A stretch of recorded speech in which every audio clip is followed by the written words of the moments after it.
We're back on a special edition on the road with Inside Tennessee at the Baker School on the campus of the University of Tennessee. This is a school that's 15 years old, but it is having an impact right now on some of the most salient and important issues politically of our day. Robin Wilhoit, my colleague, with us. And Robin, we want to focus with Dean Wanamaker on trust. And we have seen poll after poll show trust in the Supreme Court is at an all-time low. Trust in journalism is at an all-time low. You found some other. I came across this statistic that in 1964, 77% of Americans trusted the federal government.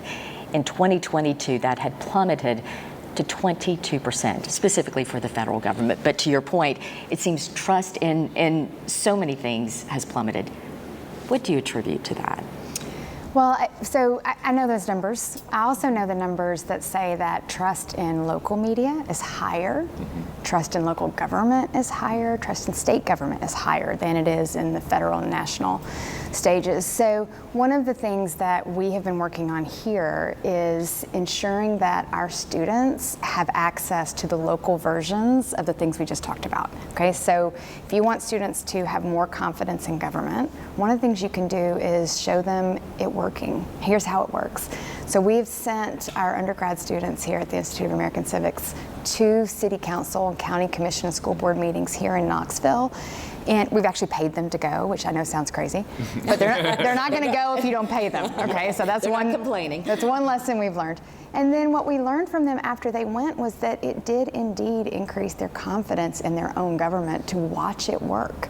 So I think one of the challenges we have around federal government is that it is so far removed from the people right now. The vast majority of the federal government operates in Washington, D.C., and very few people go to Washington, D.C. to watch it work. So they're removed from it. And then the information that they do get is just the stuff that is the most controversial. The worst behavior is what they see out of the federal government. So I really think that if we're trying to increase confidence in government, in media, in anything, we have to increase people's access to it. They have to be able to see it work. On this program, we interviewed Marshall Stair, who ran for mayor but served on city council for quite some time. And I asked him the most important thing he did as a city council member, and he said it was zoning. And he said, talk about something that is a snoozer, boring, you'd need to pay students to go watch. But he said it has such a ripple impact on how we live our lives. Can you speak to that a little bit, and the fact that this may seem boring, but it's important? Yeah, and I'll tell you, our students were not bored. They thought it was fascinating. And we had Bill Lyons, who many of your viewers will know. We had Bill Lyons, who worked in city government for 20 years. He would unpack it with them on the back end so they could understand the things they wouldn't understand just by watching. And they really got into kind of the soap opera of it, the personalities and the way that people work together. But again, what they really took away was it works. And on an issue like zoning, that's not a Republican-Democrat issue.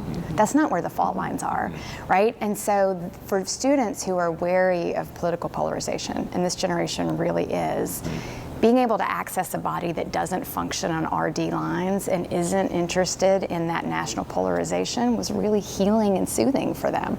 Again, I think it really increased their confidence. Now, you paid the students, they went, they enjoyed it, but there's the onus on the individual to take their own steps, to engage, to learn. There has to be some personal investment in this, right? Yeah, I mean, it's hard to figure out how do you take that to an adult audience, right? So we've been talking to some employers in town. What would it look like for you to really push your employees to do something similar? And some employers have been interested, like, oh, that's not a bad idea, you know? But you're right, at some point, people have to decide they want to go watch it happen. Or just engage in the process. We just had an election where 2 of every 10 voters who could vote actually cast a ballot in a local election. That's raising alarm bells, not just here, but really across the country. Yeah, I talked to the mayor about it this week. It's a problem. Actually, Tennessee ranks 50th out of the 50 states in terms of turnout for 18 to 29-year-olds. It breaks my heart, right? That's our students. So it's a problem. If you ask people, why don't you vote? They say, number one thing they'll say is they don't think it matters.